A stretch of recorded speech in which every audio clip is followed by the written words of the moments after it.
Hello and welcome to another episode of the Monday Night Wars. It is October 7th, 1996, and we are live with WCW Nitro at the Savannah Civic Center in Savannah, Georgia.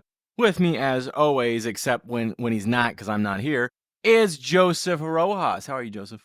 I am fantastic. Although I'm gonna be real honest, I am dreading a segment here. Well, I'm excited. Let's get into it because I've just cracked open an ice cold glass of Country Time lemonade. So I'm ready for anything. We got hour number 1 with Tony and Larry. And then we have a flashback to the uncomfortable part of, where Randy was yelling at Miss Elizabeth in the hallway of the hotel. And I don't like it. So we recap that. And then we also find out that Harlem Heat beat Public Enemy on Saturday night, as we predicted. And then we got a tag team match with Harlem Heat and Public Enemy. Because Public Enemy want their titles back, Joseph. 10 minutes. But this is a non-title match.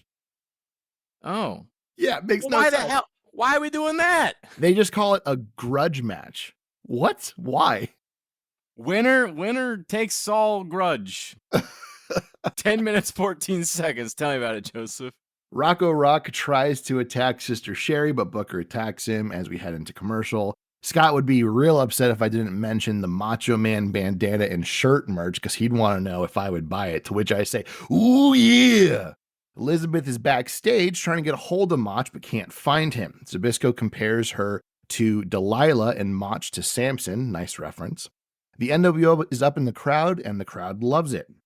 Hall says, hey, yo, Harlem Heat, you two hillbillies want some of the outsiders, you're going to get it. Nash says at Halloween Havoc, they will face them for the tag titles. Then Hall does the Friday the 13th, which made me laugh so fucking hard because it's ridiculous. Then Johnny Grunge is on the turnbuckle. Sister Sherry distracts Nick Patrick. Robert Parker sleeps his legs, and Harlem Heat get the win. It's honestly a very fun opener, especially the NWO stuff, and I gave this a B. But we got a limo, Joseph. We go backstage, and we got a limo pulling up. And, we know limos mean NWO. But not tonight, because out comes your boy, Double J, Jeff Jarrett. How excited are you for this reveal? So excited. Honestly, he does pretty well here, I think. I don't hate Jeff Jarrett. I mean, you're not, I guess maybe hate's a strong word. You're not a big fan of Jeff Jarrett. I don't mind Jeff Jarrett. I like him hitting people over the head with guitars. I can say I'm more indifferent to him than anything. So there you go. Yeah. There you go. Then we go back to Saturday night, 6:05, where we find out again, because that's where we apparently push storylines, that Nick Patrick has fined the Macho Man Randy Savage 1 million smackaroonies, macho bucks, because he attacked him and he got a neck brace. He put him in a neck brace, Joseph. That's how you know it's serious in wrestling. $1 million, Joseph. That's a lot of money. That is. Let's see if it holds up. We will see. After that, though, we got Diamond Dallas Page and Jim Powers in a wrestling match. And I tell you, this is another example of the man can do a diamond cutter anywhere. 2 minutes, 35 seconds. Yeah, during the match, DDP gets a picture-in-picture and calls Eddie Guerrero Burrito Boy, which I've laughed at because I'm half, Mexican, so I think I'm fine with it. He says at Halloween Havoc... You're allowed to laugh at it. I'm not. Yeah, he says at Halloween Havoc, he's going to put something on you that Ajax can't take off. Bang! I loved that. It was a great picture-in-picture. Worth the picture-in-picture, in my opinion. And I will say, Eddie's got a pretty good one next week. DDP, like you said, he hits the diamond cutter out of nowhere for the win, and then he taunts Teddy Long. This is the description of this match is very simple, but it is a very fun match. I gave it a B. Jim Powers got him in a, I guess that's a half Nelson, right? Or something like that. And then DDP turns into a diamond cutter. I loved it. You can do a diamond cutter anywhere. And I think that's what's so fun about it, because you never know when it's coming. He can just run it behind you and do a diamond cutter. He can do it off the top rope. He can do it anywhere, which I think makes it really fun, because you just never know when a diamond cutter is going to happen. It's exciting. Apparently, we're still in contract negotiations, though, with Mean Gene. I'm going to give you a big old loud Mean Gene when he makes his triumphant return. I promise the people they will get it, because I'm missing me some Mean Gene. We got Mike Tenay with the Macho Man Randy Savage. And he got the Slim Jim car driver, because Macho got his own damn car. WCW car, NWO car, race car, don't matter. He got the Slim Jim car.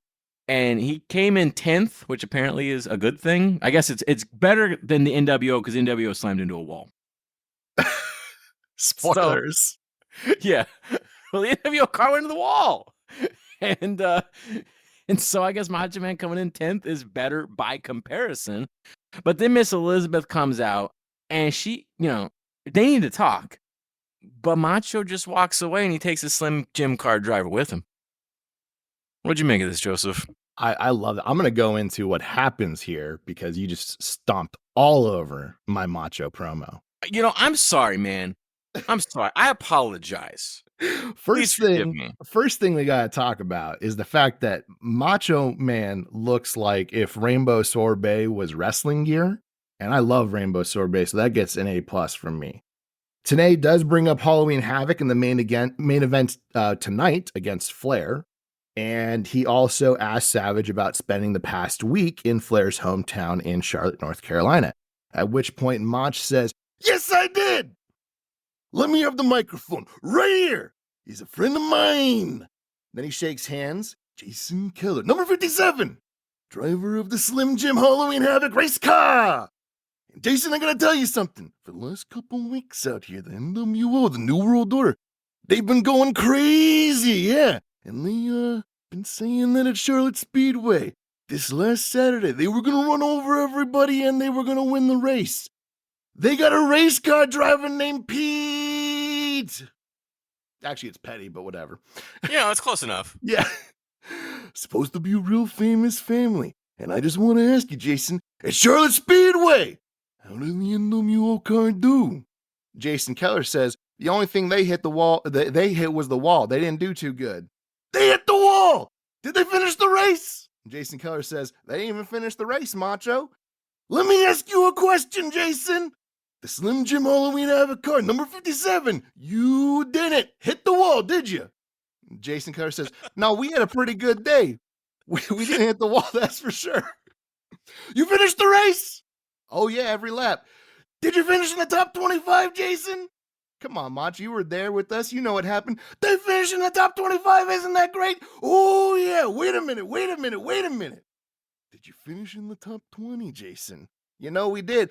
Unbelievable. They finished in the top 20. Isn't that great? And then he grabs Mike Tenay by the collar, pulls him in, and Mike Tenay says that he's impressed.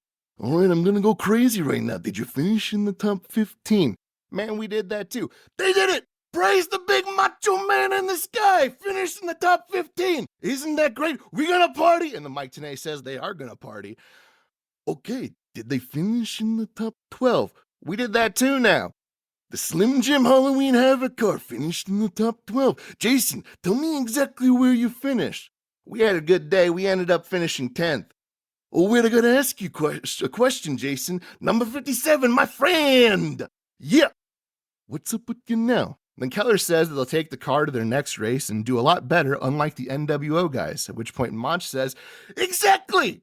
And at MGM, at Slim Jim's Halloween Havoc, you Hollywood Hulk Hogan, it's gonna be the end. You're gonna crash and burn just like the NWO car. Yes, you are. You understand me? And then, like you said, Elizabeth jumps in and tells Mach that he needs to let her explain. No way. What's done is done. Save it. And then he leaves. This gets a fucking A+. I loved every moment of this. And I got to tell you, I have said the big Macho Man in the sky over and over since watching this promo. Yeah, the big Macho Man in the sky is probably my favorite bit. Also, when I see Mike Tenay, I think party. Absolutely. Mike Tenay looks like a guy who knows how to party. Not as much as Lee Marshall, but we'll get there. Oh, yeah. Oh, man, I can't wait for Lee Marshall. Because where Lee Marshall is a Nitro party. Absolutely. Ooh, I love it. And I also am happy to say I kind of loved our next match. Because we got Faces of Fear. I like Faces of Fear. And we got High Voltage. And we kind of like High Voltage.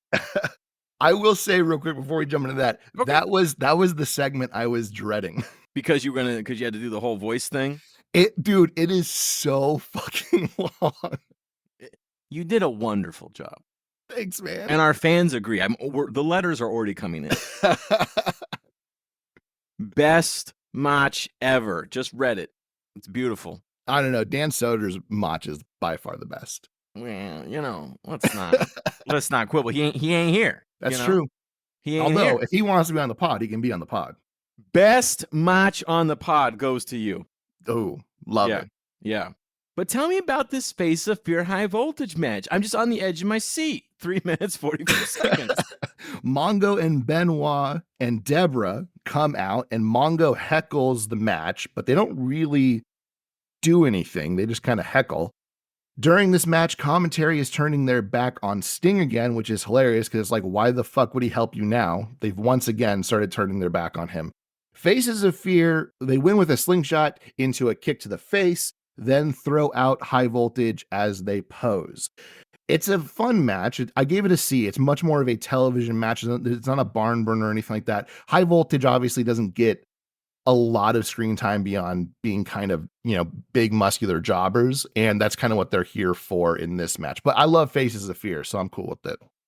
Yeah, Faces of Fear are great. And I feel like High Voltage got a good look. They're a tag team. They do tag team moves. I wish they would do more with them than just be big meaty jobbers, I agree.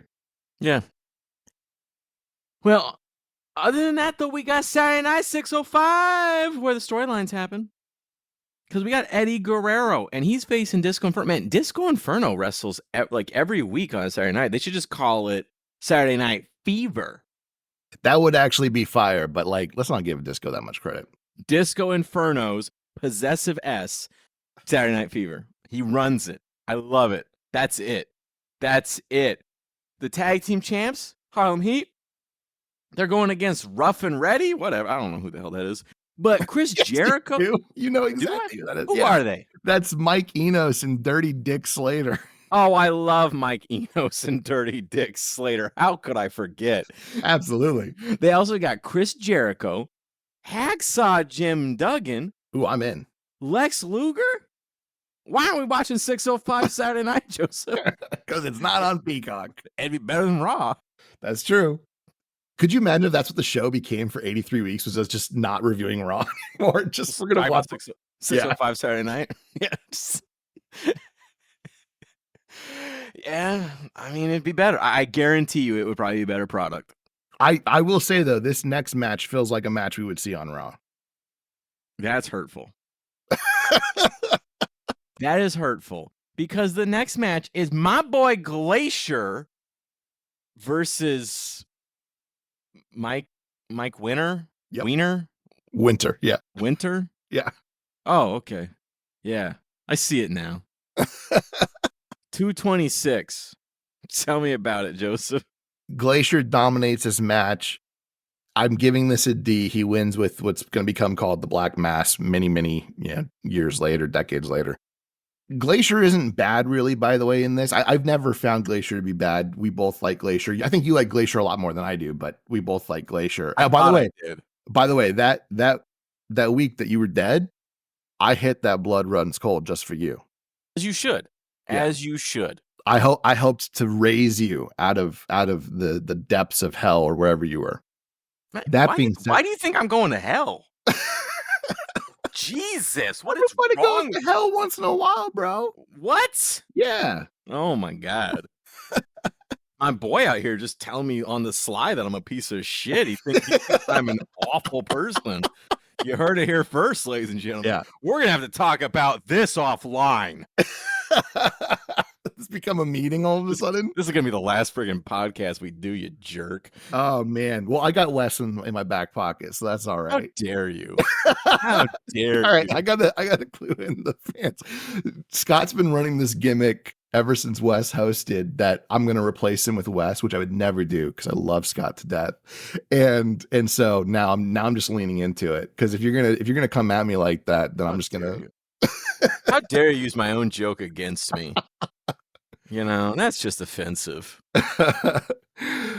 That being said, going back to the match, it's not Glacier that's the problem with this, why this match is so bad. It is Mike Winter. Like, he does not help put over anything that's happening in this. You said it lasted like 2 minutes.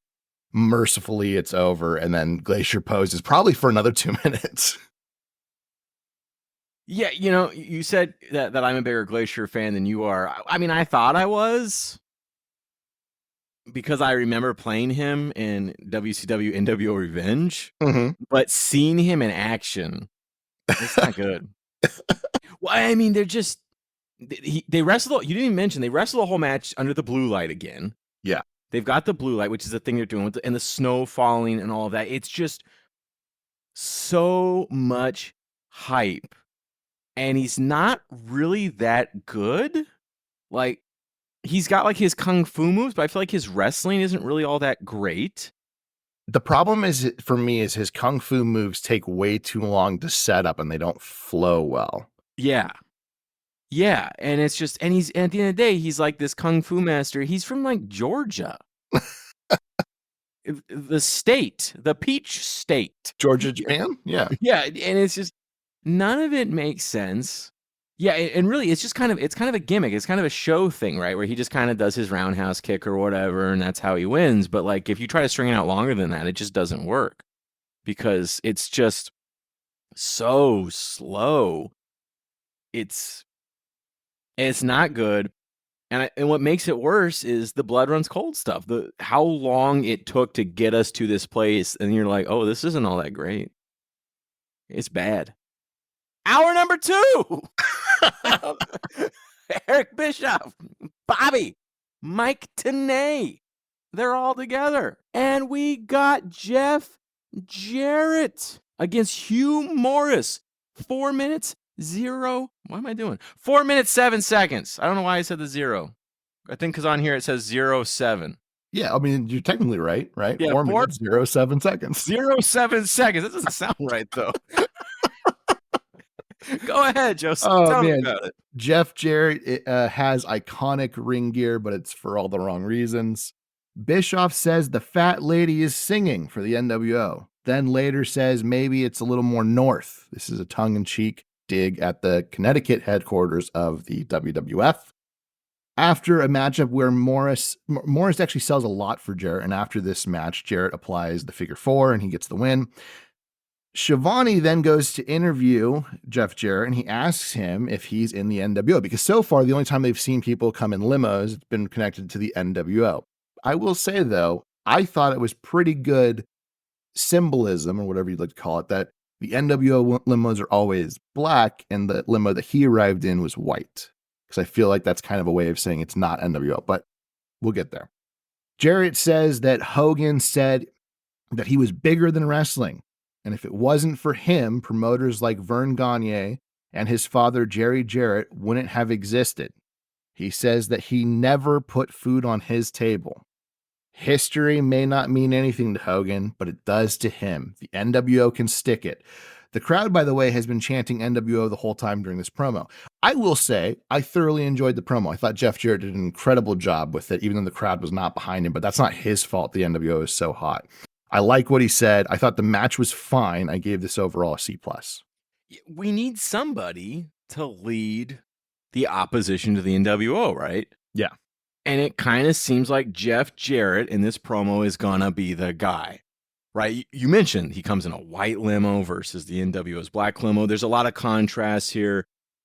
He talks about how, Hulk Hogan is just kind of a diva, a Hollywood guy making movies, all that kind of stuff. He's forgot about wrestling. He's forgotten about the guys that made him what he is. And Jeff Jarrett's here to remind him of that. I thought that this was pretty good. I know you don't like Jeff Jarrett's gimmick, but let me tell you, man, in my WWE 2K24 character, he's wearing it. So he looks good. Yeah, it's not necessarily his gimmick so much as his outfit. I don't like his outfit. I'm wearing it in 2K24. Here's why I don't like it, because it is incredibly douchey, right? Yes. So the character should be douchey, and he's not always that character. That's the problem that I have with it. I'd be okay with it if he was being like a fucking like a diva. That I would be totally fine with it. Because people have had very outlandish gear in the past, and that's the thing they go for. That works. Like think about Ric Flair's robe. Ric Flair's robe is ridiculous. Yeah. What makes it work is that Ric Flair leans into the fact that he's kind of a piece of shit. That's the point of the character. Yes. Yeah, and I guess to explain to everybody what we're talking about, Jeff Jarrett wears this top. And the top is how would you It's even like too describe many it? overalls. Yeah, it's like a shirt, but the shirt is got slits in it. And so he's just like 3 or 4 slits, and you can kind of see his chest through it. And I don't know how to describe it. Does anyone else wear anything comparable? I don't think so. But you're right. I feel like it's a great heel outfit, which is why my character that I'm playing with in 2K24 is a douchey heel. It's perfect. Yeah. Right? Yeah, I don't he's good guy Jeff Jarrett right now. Maybe not the best look. Maybe just don't wear the top. Just wear the pants. You know what I never thought about is you can upload your character and I can upload my character and then we can download them on each other's stuff and then fucking tag it up. Man, we're gonna go wild. We're gonna go wild. Maybe we'll have to do a live stream of us playing or something. I don't know. Anyways, I'm giving us way more stuff than I want to do. I don't know why I keep saying these things out loud. Keep these thoughts inside, Scott. Yes, yeah, don't say them out loud. There's like, you gotta do it. No. Anyways, well, you yeah, you promised. Anyways, after that, we got Eric Bischoff. This is kind of a weird segment, right, Joseph? Yeah, I'm gonna be honest. I don't remember at all what you're talking about. He talks about, I don't know. Just God, I don't give a shit. No, it's got to stay in. That was great. Yeah. Is it more of his like, where are you Sting shtick and like? Yeah, and just he does a little bit more of that kind of stuff. And I'm trying to look through my notes here to see if I can find pull out any quotes that'll refresh your memory. I didn't really write anything down. I just said Bischoff acting weird. That's what I wrote. It's just more of the same, like I was about to say vitriol, but that's not correct. Just more of the same, dialogue he's been doing, right? Like, the way he's opened the show and stuff like that, which I think works. I just think it needs to be a little bit more sparse and really after NWO does something, not just because he can. Yeah, no, I think that's fair. But we got Arn. We got an Arn match up next, and he is going against the Renegade. 7 minutes, 7 seconds, or as I like to say, 7 minutes, 07 seconds. No, 7 minutes, 07 seconds. 07 seconds. Joseph, what did you make of this 7 minute, 07 second match? This is probably Renegade's best match, and it's mostly Arn. Renegade hits a handspring cartwheel elbow, and then he decides to go back to the well. Arn catches the second one and hits the DDT for the win. He attacks Renegade, and Luger chases him off. I actually really enjoyed this, especially the in-ring storytelling of Renegade hitting a very, very nice, good move, and then thinking, I can do that again, and then Arn catching him the second time, having scouted it out mid-match. I think that worked really well. Like I said, this is, to me, Renegade's best match so far. It's kind of a shame that they didn't do something with him that wasn't, hey, you're our version of Ultimate Warrior, but it is what it is. NWO, you got to buy the shirt, Joseph. You going to buy the shirt? Buy the shirt. You got to buy the shirt. You got to buy the shirt. But after that, we just go right into our next match. We got Lex Luger versus Squire David Taylor with Jeeves. I wish they would do more with this Squire David Taylor individual, but they don't. 2 minutes, 36 seconds. He gets squashed. What did you make of it, Joseph? He beats up Jeeves. That's the most offense he gets in. Lex gets a picture-in-picture and says he wants his TV title back from Regal. Completely forgot that. I didn't even know Regal had it, to be honest. But in the meantime, he's going to beat Arn at Halloween Havoc. Lex hits the torture rack on Taylor and wins a decent TV match. These two men are obviously good at what they do. I gave it a C+. It is only, like you said, 2 minutes. It's not the best thing I've ever seen, but it was okay. Yeah, and then as Luger leaves, though, Arn comes after him. Yeah. Blindsides him with a chair. I guess Arn, he say, hey, man, you let me handle my business. And Gives him some chair shot, gives him some nasty chair shots there to Lex. Well, it's a little bit of that, and it's also the kind of storyline of them being like, because you were in the match at War Games and it wasn't just us horsemen, that screwed us over more than anything. So they're still running the storyline where Arn is like targeting Lex because of it, which I think works really well. And so that I was happy to see that. Next week, Lex is going to sell the shit out of it, and I can't wait for that. It's just kind of some bullying here on the part of the Four Horsemen. I never thought I'd see the day when the Four Horsemen would bully someone. After that, we got Chris Benoit and Rick Steiner. Didn't we just have this match? We did. We're going to have it again.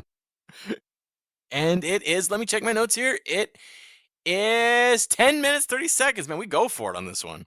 We absolutely do. Like you said, this is a repeat of last week's match. However, this time Scott Steiner is here to help protect his brother. Scott Steiner is hurt, which is why they aren't tagging together right now.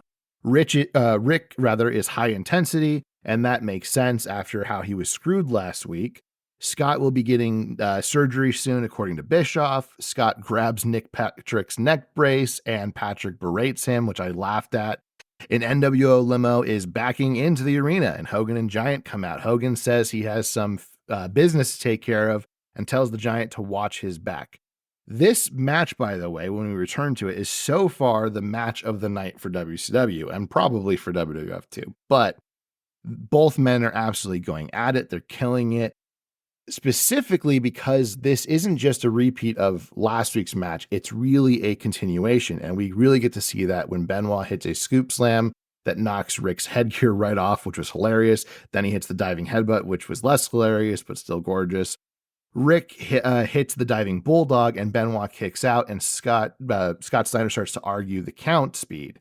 Deborah, at this point, goes to repeat her last week distraction, but this time, Rick intercepts the briefcase and clobbers Mongo and then Benoit and then gets the win. So the heels get their comeuppance. What I loved about this is they took last week's match that I wasn't super high on and they built on it, which is great. I gave this a B+. I thoroughly enjoyed every moment of this. Yeah, it's a good one. I'm surprised, though, that you think this is your match of the night. So far. So far, because we have a U.S. Heavyweight Championship match up next with Ric Flair and the Macho Man Randy Savage. I mean, clearly, that match has to be your favorite, doesn't it? Absolutely, Scott. Why don't we get into it? Well, let's talk about it because it doesn't happen. It doesn't happen. Macho Man comes out, but there's no Flair. And we find out why, because backstage he's getting his ass beat by the NWO, and Kevin Nash screams "Thug Life." Why don't you tell me about it, Joseph? I have that in my notes too. Thug Life. Liz is with the NWO, but she is scared of them, and Giant chases her out to the entrance, and Mach comes at him with a chair. But Hogan attacks him from behind, then throws him into the guardrail. The NWO pummels Mach, and Giant throws him into the ring. Hogan is holding Elizabeth as he punches Mach. Then Giant grabs her as Hogan wails on Mach. Hogan hits the atomic leg drop on the back of Mach's neck, spits at him, then hits another leg drop. He grabs a spray paint, hits another leg drop on the completely still Randy Savage, and then he spray paints a chalk line around Mach's body, which I thought was actually very clever. He hits another leg drop and then sprays NWO rules on the mat. Then he hits another leg drop and spray paints something on Mach's back. I say something because I actually couldn't read this one, and he kind of like the camera kind of turned away so you couldn't actually see what it said. If you know what it says, let us know. Hogan grabs a mic and says, by the power vested in him, he deems the marriage of Liz and Mach null and void because he owns her. He doubts that Mach will be at Halloween Havoc after this attack. Six arrives in an NWO monster truck, and they threaten to run over to commentary as the show closes. Now, I'm torn here. A freaking monster truck, man. Well, they crashed the race car, so they might as well get a monster truck. That's a lot harder to crash. So I'm a little torn here because on the one hand, I was hyped for the match that was supposed to happen. On the other hand, from a storytelling standpoint, this is incredible, and I gave this an A+. I thought it was fantastic. I gave the show overall an A-. They keep finding ways to make this angle interesting, right? Yeah. I mean, we've seen this over and over and over. The NWO shows up, they raid the place, they beat the crap out of everybody. We end on this low note where the NWO has won yet again. You'd think it would get boring, but it doesn't, because they keep finding new ways to do it to make it interesting. We've got a monster truck now. Yeah. What the hell's going on? And I really do like when after they beat someone, they like spray NWO on their back or whatever. I kind of like that, right? Like just they're It's nothing. insult. It's Yeah, insult to injury. Yeah. it's just these are bad guys. And I thought it was a really great way to end.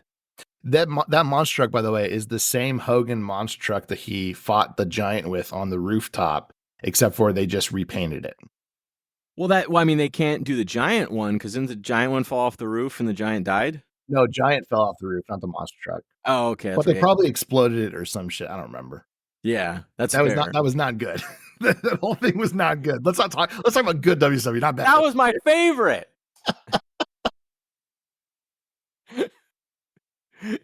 Well, I mean, that's how they end the night. It's a low note, you know. Our heroes have been defeated yet again, and now our enemies have a monster truck.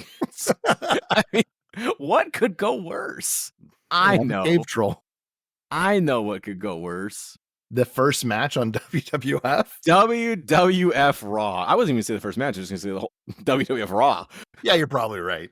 October 7th, 1996. We're still at the Hershey Park Arena in Hershey, Pennsylvania. And you know, we're still doing the thing where Vince isn't on commentary. We got Kevin Kelly and Jerry Lawler, but Jim is not here. He's backstage, and Kevin thinks he's on the phone with someone. We don't know why. Ooh, sounds sinister from evil Jim Ross. But he walks out for our match. We got a non-title match between Mark Merrow, the WWF Intercontinental Champion, and the Fake Diesel. And this one, oh, I gotta say, when I was like researching this episode and looking up notes and those kind of things, someone referred to this as Big Daddy Dentist, and I laughed out loud.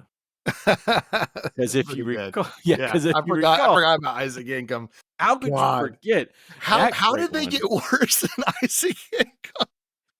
It's, spoiler alert, but this is Glenn Jacobs who becomes Kane.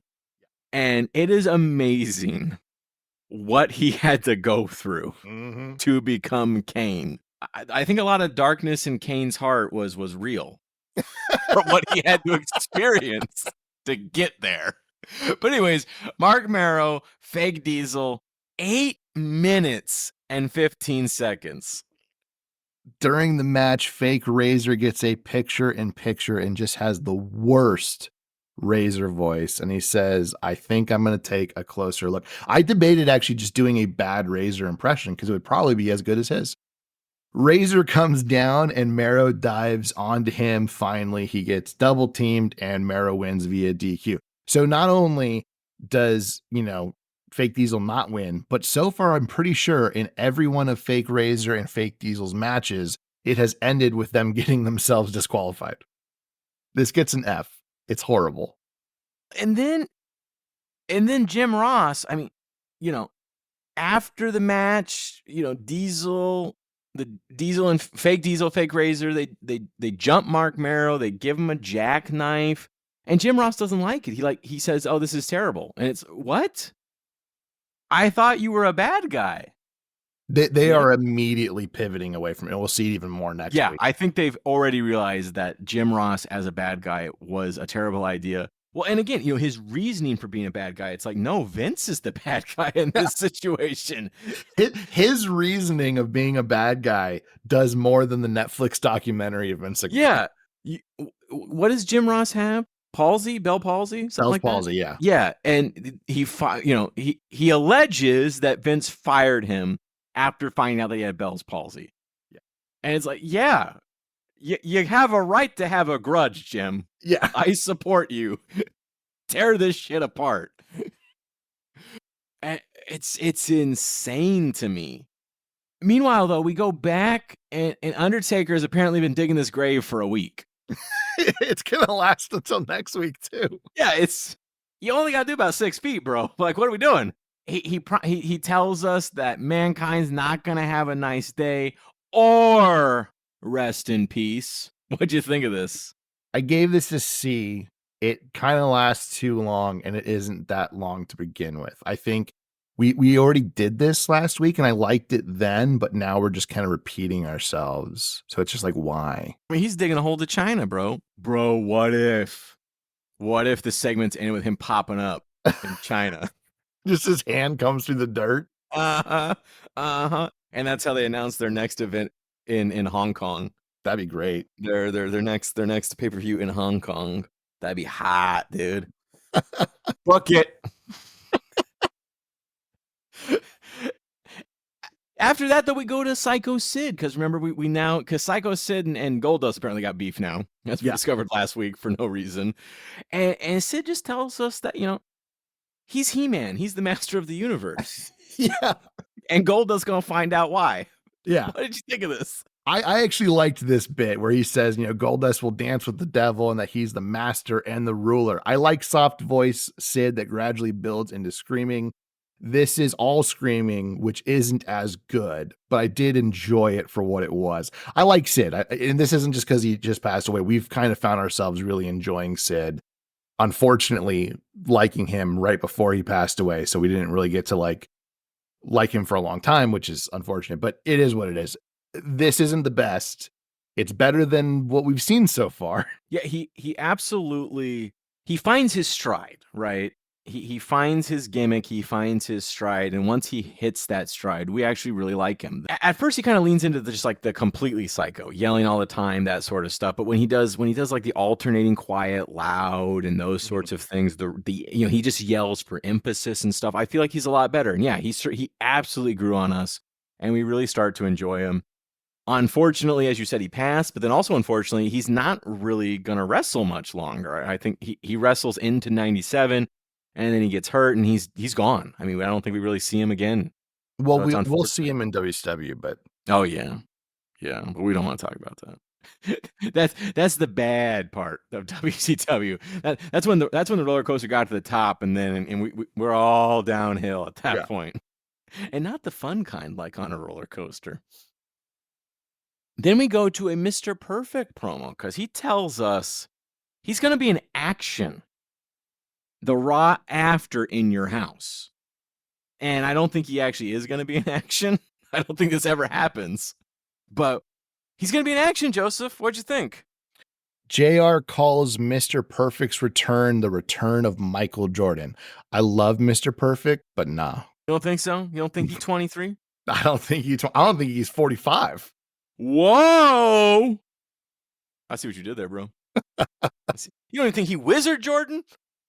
You know what? I love Wizards Michael Jordan. All right. People shit on that way too much. He was barely a different player when he was there. You look at his averages, that dude fucking crushed it. He's just on a dog shit team. All them Wizards fans gonna be writing us now. Mm-hmm. Funny thing is that they had some fun pieces that just hadn't figured it out yet, like Jerry Stackhouse. They had Crom Butler. Then they had fucking Kwame Brown. This podcast is now about the 90s Wizards. Or was it 2000s? The 2001 and 2002, I believe, was his 2 seasons on the Wizards. Wonderful. Where are we? We're at the new and improved Rockers versus the Smoking Guns.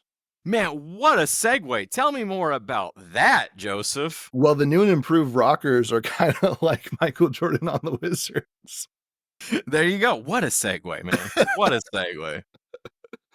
Oh, man. Sonny is on the phone and says that it's obvious the Guns are in love with her, but if they win the titles back, she might take them back. They're not even in a title match right now, but whatever. I think they have one scheduled, whatever. She says Ahmed Johnson will also beg her to be his manager. Okay. The Guns win with a sidewinder in a very boring affair. I gave this a D. Even Al Snow can't save it. You know, the new Rockers, which is Marty Jannetty and Leif Cassidy, who will become Al Snow. I do find that kind of aspect of watching this fun when these guys come in, you're like, wait, that's Al Snow. Yeah, yeah, yeah. And it's kind of fun to just to see, oh God, what did they have him doing? Well, Kind it's of, it's better when he was the Avatar. jeez, yeah. Yeah. But it's kind of like Kane. It's like you had to go, man, you had to go through hell to become Yeah. Kane. I get it now, man. He Speaking Al Snow had to go through Head. Whoa!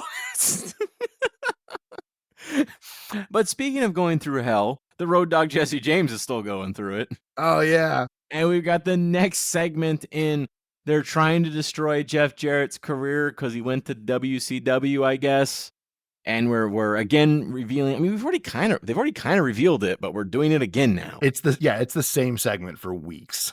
Jesse James sang "With My Baby Tonight," which was Jeff Jarrett's theme song, and that's it. It does. I did note that it does end with Jesse James referring to himself as the Road Dog, which I Yeah. thought was interesting. But other than that, yeah, it's just the same thing. It's just petty.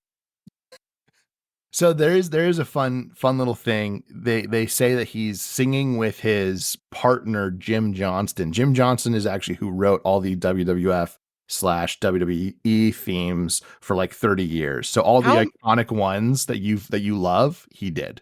how many double J's are there? There's a lot.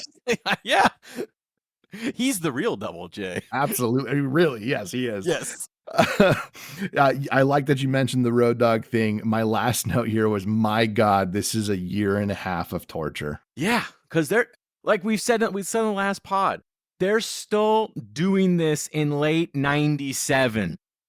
They at least at that point they've dropped the Jeff Jarrett angle, but he's still singing the song. He's still Jesse James. He's still the honky tonk singer. And it's terrible.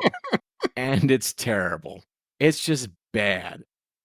After that, though, we got Jim Ross. He brings out Vader and Jim Cornette. Vader is described as the uncrowned WWF champion. How about that? They're mad that Vader's got to go against Psycho Sid in your house. He doesn't think he should have to fight Psycho Sid. He wants the champion because he deserves the championship. What'd you think of this? I love this. This is fantastic. So it starts with Jim Cornette thanking Jim Ross for help with Vader, but we don't really know why. They haven't realized, like they're kind of 1 foot in the Jim Ross is a bad guy, 1 foot out. So, earlier Jim Ross is doing face work. Now this is kind of heel work. All right, whatever. Like you said, he mentions that Barry Live, it's going to be Vader versus Sid for the #1 contendership. Cornette says that WWF keeps protecting Shawn because they are afraid of losing their merchandising cash cow, which I thought was fantastic. Cornette says that Vader will bury Sid and says that Sid stole the powerbomb from Vader. Technically, Lou Thesz invented this move, but I get what he's doing. He says no one can deny Vader's rightful place. It's another Cornette telling you why this pay-per-view is important promo, because before this, I didn't give a shit, and now I care about their match. Does it every time. Yeah. A master of his craft. Now I'm interested. You had my interest, but now you have my attention, Jim Cornette. And then I'm immediately out again, though, because we got a Sultan versus Aldo Montoya match. I'm in. It's that meme. It's that meme of the guy leaning forward in the chair. Yeah. And then I see the next match is the Sultan with Iron Sheik and Bob Backlund versus Aldo Montoya. And I just lean right back into my chair. Tell me about it, Joseph. My note here is kill me now. And then Bob Backlund, who is on commentary, screams the whole time. And it's literally useless and it does nothing. I didn't even bother writing down what he was screaming this time because it does not help in any way. And he's wearing sunglasses the whole time. Yeah. You're inside, bro. What are you doing? He does say something about that, like they don't want to hear from me, so I'm wearing sunglasses so they can't see me. It's like, what? Okay, whatever. I have no idea. Sultan wins with a camel clutch that is on brand with the character. Whatever. I gave this an F. Well, tell us how you feel. Yeah, we get the camel clutch. Again, the Sultan is Fatu, who becomes Rikishi. My God, what are they doing to these people? I'm so sorry, everybody. Yeah. From the bottom of my heart, Rikishi Road Dogg Jesse James, Al Snow, Billy Gunn. Billy Gunn, Glenn Jacobs. I'm sorry what late 90s WWF did to you. I'm sorry, but it gets better. Yeah. It does get better, I promise. After that, we go back to the graveyard because Mankind apparently is also still digging. Mm-hmm. Everybody digging. Their tunnels were going to like intersect with each other. Yeah. Whoa, bro. That'd be hot. No. That's where the Undertaker- match is. Undertaker ends up in Hong Kong and Mankind hits Australia. Ooh, nice. But I like this one because Mankind starts kind of talking about like the buried alive, the concept of the buried alive match, and how like you're gonna die. he get kind of real here, you know? Yeah, he keeps talking about how he doesn't want to be buried alive. He doesn't want to die. And Paul Bearer keeps assuring him he won't. During this one, too, unlike the Taker one, it's raining. And even though the segment is quick, it does add a lot of mystique to this. I way preferred this one and I gave it a B. Mick Foley is great at this stuff. He got kind of philosophical about it and really kind of drove home that this is dangerous, right? We're going to be buried alive. I could die. That I don't want to die. I think it added a little something. It elevated it a bit. But now it's time for our main event, Joseph. What you've been waiting for since last week. Goldust versus Psycho Sid. The rivalry that in the making that we've been waiting for. Tell me about it. I will say, I did thoroughly enjoy this. Sid toys with Goldust a lot and he misses out on a chokeslam and powerbomb. And then Sean is on the phone and is asked whether he would like to face Sid or Vader. And Sean says, that's like asking me whether I'd like to get hit in the head by a shovel or a baseball bat. Great line from Sean. Sean's starting to cook. Like Sean's figuring out how to be the Sean that we kind of all appreciate. Like always in ring, he's been that guy, but like he's starting to figure out from a character standpoint. Cornette goes on commentary and JR says that he has already put his foot in his mouth once tonight. He thinks that's enough. Again, we've now flipped again. JR has gone from from heel to face all in one night. In one night, Sid eventually wins with a powerbomb and then Vader attacks him. Again, this makes sense as opposed to last week's because obviously they have their actual rivalry going into the pay-per-view. Vader hits a monster splash that Sid no-sells. And to be clear, this was not a Vader bomb. It was just a splash. Then Sid chokeslams Vader as the show closes out and Sid stands tall. I think real quick, I gave this a B. I think as far as the show goes, the front half was horrible and the back half was okay. I can't believe you missed one of the most important parts of that match. What did I miss? That fake Razor was watching from backstage. Oh my God, I can't believe I missed that. Yeah. I gotta apologize to the great Macho Man in the sky. Yeah. How important that is, that fake Razor was watching from the back for some reason. This is gonna keep happening. There's no reason for it. They already don't know what to do with them. Yeah. And yeah, Jim Ross is just too nice of a guy. He doesn't know how to be a bad guy. Yeah. And it just, the whole thing was garbage. Yeah, I guess the Goldust Psycho Sid match and the way it ended, I think it sets up well for the pay-per-view. But overall, like Sultan Aldo Montoya, no. The Smoking Guns, New Rockers, no. Fake Diesel versus Mark Marrow in a non-title match, no. It's bad. It's bad. Again, is it the worst Raw we've ever seen? No. No. But it's not good. And it's just, again, it's clear that WCW won. They're just putting out a much better product right now. They almost don't even have to try at this point. Because I don't feel like WWF is trying. I don't know what they're doing. It's so bad. Who do you think won, Joseph? I think that Nitro was barely better by a lot. There you have it. That's a bold statement from you, sir, that Nitro won. I can't believe you would make such a controversial statement as that one. It's just, why are we doing this? Why are we doing this? Can't we just watch Nitro and just say Raw sucked? It's going to turn around eventually, man. At some point, it does get better. And the crazy thing is that they have so many of the pieces already. Yes. Yeah. and they're just doing terrible things with them. Absolutely. They're all here. Well, I think you kind of hit the nail on the head with the fake Razor and fake Diesel thing, right? They don't know what they're doing with it. And that's the problem with a lot of these gimmicks that they're just introducing. They don't have an end goal. They don't know what they're going to do at the end of these things. Well, and it just seems like they're just getting nasty, right? They know they're losing. They've lost for, what is this, 16 weeks now? I think last week we said it was 16, I like, believe, yeah. yeah, week 15 says week 16. They've lost for 16 weeks in a row now. And it seems like they're just kind of like a cornered animal. They're just kind of lashing out. Like the fake Reezer thing, the fake Diesel thing, it's just petty. It's just pettiness. Vince is just doing that as an F you, like F you guys. The Jeff Jarrett thing is an F you. Like, that's all that's all they're driven by at this. It feels like that's it. It's just, we hate WCW because they're winning, and our storylines are just going to be us being nasty to their talent. Mm-hmm. That's not how you win. You win by realizing that Stone Cold Steve Austin is your vehicle and using him. I can't believe that you would suggest that Vin Man is petty. Mr. McMahon? Yeah. Shocking to hear, I know. You know, I do think Vince McMahon deserves credit for being a really good promoter, right? And a businessman. I mean, he turned WWF into a global brand. When he took it over, it was still a regional New England brand, and he took over. He beat everybody, and then just kind of rested on his laurels. I guess he just it's the recurring pattern of Vince McMahon. Every time he starts doing really well, because he decides he's going to change things, right? You talk about going from regional to global. That's a change.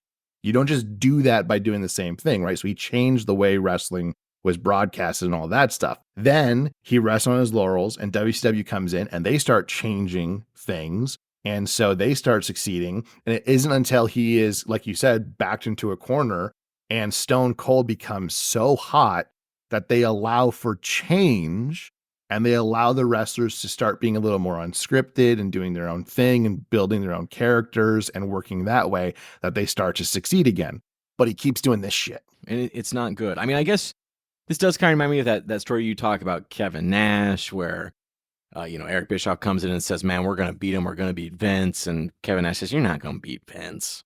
Vince is going to sit back. He's going to watch. He's going to see what you're doing. He's going to see what's hot, and he's going to do it better. And he eventually does, right? But he has to be forced into that position. I think that's the most aggravating part, though, is because you and I watch this week after week, so the listeners don't have to, but it's right there. Yeah. It's like, don't you see it? Yeah. Don't you see Steve Austin? Don't you see? I mean, I think they see it with Shawn Michaels, but I still don't feel like they've found it yet, right? You just mentioned that Shawn Michaels is starting to talk like the Shawn Michaels that we know and love. Because before this, he was like the super clean, formulaic, perfect hero, nothing bad about him. And he starts getting a little cocky, and that's the Shawn we like, is the cocky Shawn. You mentioned they don't see it.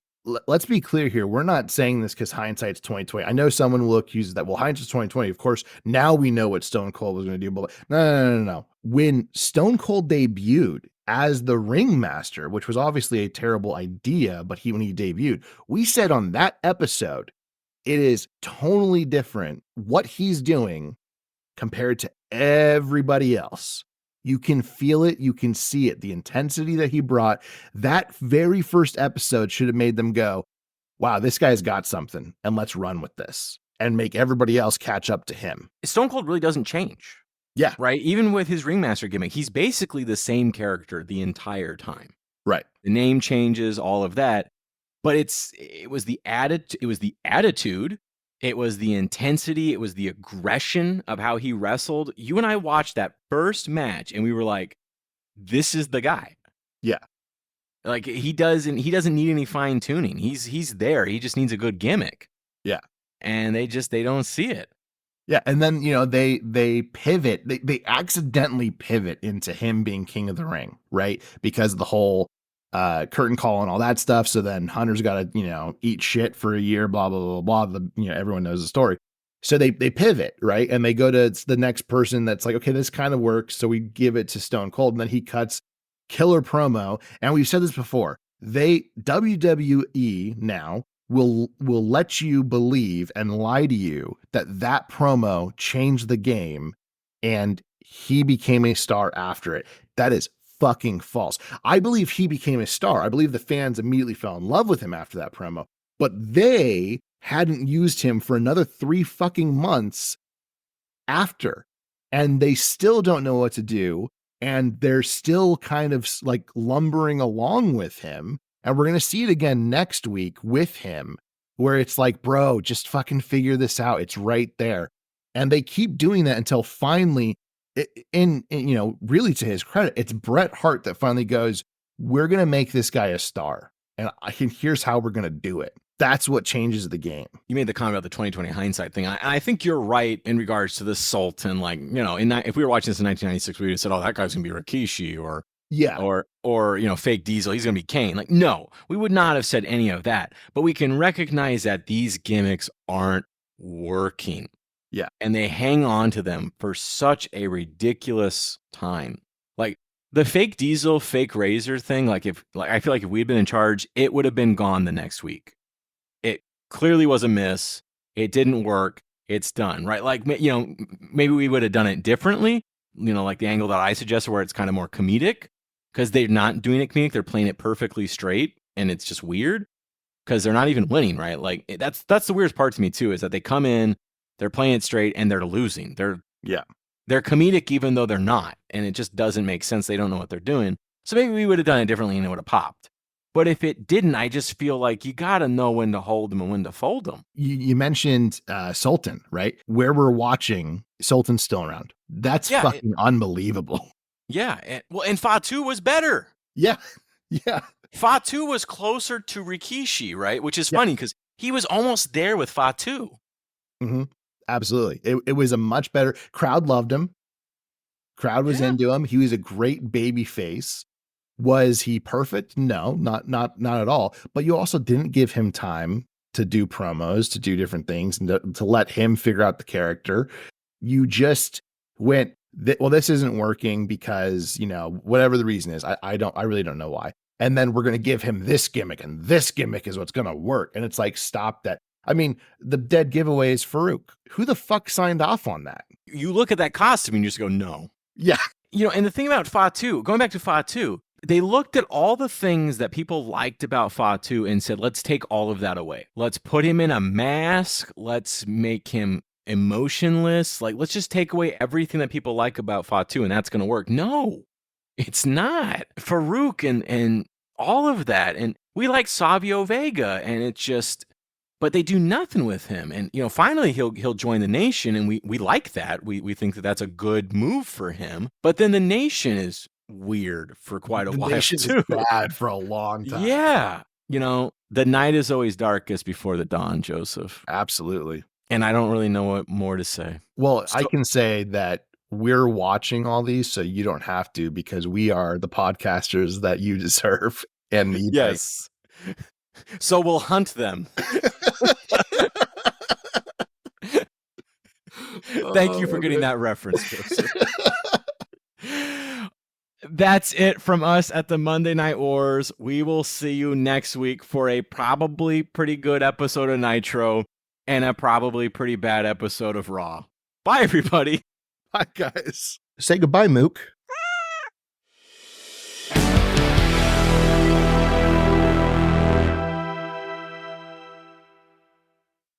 Hey, everybody, it's Joseph. And guess what? Not only can you listen to us every Monday on Spotify, but you can find us on Apple Podcasts, iHeartRadio, Amazon Music, and YouTube Podcasts as well. Just search for Monday Night Wars Podcasts. If you want to reach out to us, you can find us on Twitter at MON Night Wars Pod, on Instagram at Monday Night Wars Podcast, or just email us at mnwpodcast@gmail.com. And finally, subscribe to our Patreon at Monday Night Wars Podcast. For $2 a month, you get every pay-per-view from WCW and WWF during this era, as well as additional content later on. Once again, thank you for listening. We'll see you here next time on the Monday Night Wars Podcast.